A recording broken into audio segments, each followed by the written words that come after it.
Maintenant, comme je l'ai dit, ici, les indices à ce niveau sont variables. Les indices sont variables. Maintenant, ici aussi, nous avons aussi des puissances aussi qui sont variables. Mais on voit aussi qu'il y a une relation entre l'indice et la puissance. Maintenant, 3 moins 1 égale à combien? Égale à 2. 2 moins 1 égale à 1. 1 moins 1 égale à 0. Ok? C'est comme si ici cette partie-là est multipliée par 1. Parce qu'on dit quoi? Pourquoi c'est multiplié par 1? Parce que tout nombre à la puissance 0 est égal à 1. C'est comme si ici, à ce niveau, nous avons Q à la puissance. Nous avons Q à la puissance 0. Puisque 1 moins 1, c'est 0. Et nous avons dit que tout nombre à la puissance 0 est égal à 1.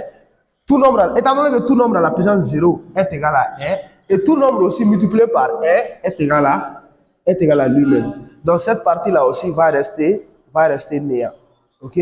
Maintenant, c'est ça. Maintenant, la raison pour laquelle maintenant à ce niveau, on peut dire quoi? On peut dire que CN égale à quoi? Égale à C1 multiplié par quoi? Multiplié par Q à la puissance quoi? Q à la puissance N-1. Pourquoi N-1? Comme je viens de le dire tout à l'heure, ça dit ici 3 moins 1, c'est égal à 2. 2 moins 1, c'est égal à 1. 1 moins 1, c'est égal à 0. C'est bon? Tout nombre à la puissance 0 est égal à 1. Et tout nombre multiplié par 1 aussi est égal à lui-même. Ok? C'est bon? Maintenant, ça, c'est lorsque le premier terme est matérialisé par C1. Maintenant, si le premier terme est matérialisé par C0, on aura C0 égale à C0. On aura maintenant C1 égale à quoi? C1 égale quoi? C1 égale à C0 fois Q. Ok? Et CD égale à quoi? CD égale à C0 fois Q à la puissance D. C3 égale à quoi? C3 égale à C0 fois Q à la puissance 3. Donc ici, on voit aussi qu'il y a une relation aussi entre la valeur qui est à l'indice à ce niveau et la valeur qui est à la puissance à ce niveau. Donc ici, on voit que ici, nous avons 3 et ici aussi, nous avons 3 en indice. Ici, nous avons 2 en indice et ici, nous avons 2 à la puissance. Ici, nous avons 1 en indice et ici aussi, nous avons 1 à la puissance. Parce que cette partie-là, c'est 1 qui est ici. Si c'était 0, cette partie-là n'allait pas apparaître. Ok? Maintenant, à ce niveau aussi, ici, nous avons 0 ici en indice. Et ici aussi, nous avons 0 à la puissance. Multiplié par Q à la puissance, multiplié par Q à la puissance 0. Comme je viens de le dire, tout nombre à la puissance 0 est égal à 1. Et tout nombre aussi multiplié par 1 est égal à lui-même. Donc, cette partie-là va rester néant. Ok? Cette partie-là restera néant. Donc maintenant, on peut dire quoi? Ainsi de suite jusqu'à quoi? Ainsi de suite jusqu'à Cn égale à quoi? Égale à C0 multiplié par Q à la puissance, multiplié par Q à la puissance n. Puisque c'est la même valeur qui est en indice ici, c'est cette même valeur-là aussi qu'on va retrouver aussi à la puissance de ce niveau. Donc la raison pour laquelle on dira tout simplement que nous avons n ici en indice et ici nous avons n à la puissance. Maintenant, ça c'est pour la progression géométrique de façon très résumée. De façon très résumée. Maintenant, si on revient maintenant à notre exercice maintenant, où est l'exercice? L'exercice même est parti. Voilà, l'exercice est parti. Quand on dit que la progression géométrique est décroissante, la raison n'est pas négative. Contrairement à la progression arithmétique, au niveau de la progression arithmétique, quand on dit que au niveau de la progression arithmétique, quand on dit que la progression est décroissante seulement au niveau de la progression arithmétique, cela veut dire que la raison est négative. Soit c'est moins 2, soit c'est moins 3. C'est quand même c'est moins quelque chose. Ça, c'est au niveau de la progression arithmétique. Mais au niveau de la progression géométrique, la raison n'est jamais négative. La raison est toujours positive. Mais il faut noter quoi? Au niveau de la progression géométrique plutôt, au niveau de la progression géométrique, comme je viens de le dire, la raison n'est jamais négative, la raison est toujours positive. Maintenant, contrairement à la progression arithmétique, au niveau de la progression arithmétique, la raison est négative. Si la raison est négative en progression arithmétique, cela veut dire que la progression est décroissante.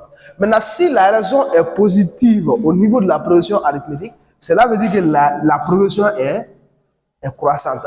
Donc, quand on dit que la progression est croissante, cela veut dire que C1 prend la plus petite valeur, puis vient C2, puis après C3 va venir. Maintenant, au niveau de la progression géométrique peut être décroissante, mais la raison n'est pas négative. Et la raison aussi n'est jamais négative. Maintenant ici, Ici, quoi? Quand on dit que la progression géométrique est décroissante, cela veut tout simplement dire que Q est inférieur à 1. Quand tu vois que la raison de la progression géométrique est inférieure à 1, cela veut dire que la progression est décroissante. Maintenant, si la raison de la progression géométrique est supérieure à 1, cela veut dire que la progression géométrique est croissante. Okay? Maintenant, un exemple de valeur inférieure à 1. Exemple de valeur inférieure à 1. Exemple de valeur inférieure à 1. Ou exemple de chiffre qui est inférieur à 1. Moins 1 n'est pas inférieur à 1. On va pas dire que moins 1 est inférieur à 1, mais on va dire que moins 1 est inférieur à 0. 0, voilà, 0,5. Donc ici, 0,5 est bel et bien inférieur à 1. Ok? 0,5 est inférieur à 1. Après, nous avons aussi 0, par exemple 0,9. 0,8. 0,00 par exemple quelque chose. 0,99. Tout ça, c'est des valeurs qui sont inférieures à. Tout ça, ce sont des valeurs qui sont inférieures à 1. Maintenant, en progression géométrique, si la raison est comme ça seulement, cela veut dire quoi? Cela veut dire que la progression est inférieure, la progression est décroissante. La progression géométrique est décroissante. Maintenant, exemple de valeurs qui sont inférieures à 1 maintenant, c'est-à-dire exemple supérieur à 1 plutôt. Voilà, exemple de Q supérieur à 1. Q supérieur à 1. Q est supérieur à 1, c'est 3 est supérieur à 1. Mais au lieu d'aller jusqu'à 3, tu as 1,5. Tu as 1,2. Tu as 1,1. Okay. Donc tout ça, ce sont des valeurs qui sont supérieures à 1. Maintenant, si la raison prend une valeur comme ça, donc on va dire quoi? On va dire que la raison de la progression géométrique est croissante. Ok? Maintenant, ici, donc il faut noter ça à ce niveau. On dit quoi? On dit que tu as 3 capitaux en progression géométrique décroissante. On poursomme 244 000. Cela veut dire ça, c'est très bien. Ici, nous avons C1 plus C2 plus C3 égale à 244 égale à 244 000. Maintenant, ici aussi, cette partie-là aussi est très importante. On dit quoi? La différence entre le premier capital et le troisième capital est de 36 000. Cela veut dire quoi? C1 moins C3. C1 moins C3 est égal à 36 000. Mais ici aussi, à ce niveau aussi, il faut faire très attention. C'est-à-dire, vu que la progression est décroissante, ici, il n'y a pas de problème parce que la progression est décroissante. Il n'y a pas de problème parce que la progression est décroissante. Mais si la progression était croissante, tu ne pouvais pas mettre comme ça. Si la progression était... Parce que quand on dit que la progression est décroissante, cela veut dire que C est plus grand que C3. Donc maintenant, quand tu fais la soustraction C1 moins C3, la valeur sera positive. Maintenant, si la progression géométrique était croissante, tu ne pouvais pas mettre C1 moins C3. Sinon, tu auras une valeur qui est négative à ce niveau. Si la progression était croissante, tu allais plutôt faire le contraire. C'est-à-dire C3 moins C. Maintenant, ça, c'est bien. Maintenant, après ça, on dit quoi? On rapportait un intérêt total de 2340. Bon, cette partie-là est bien, mais ce n'est pas totalement bien.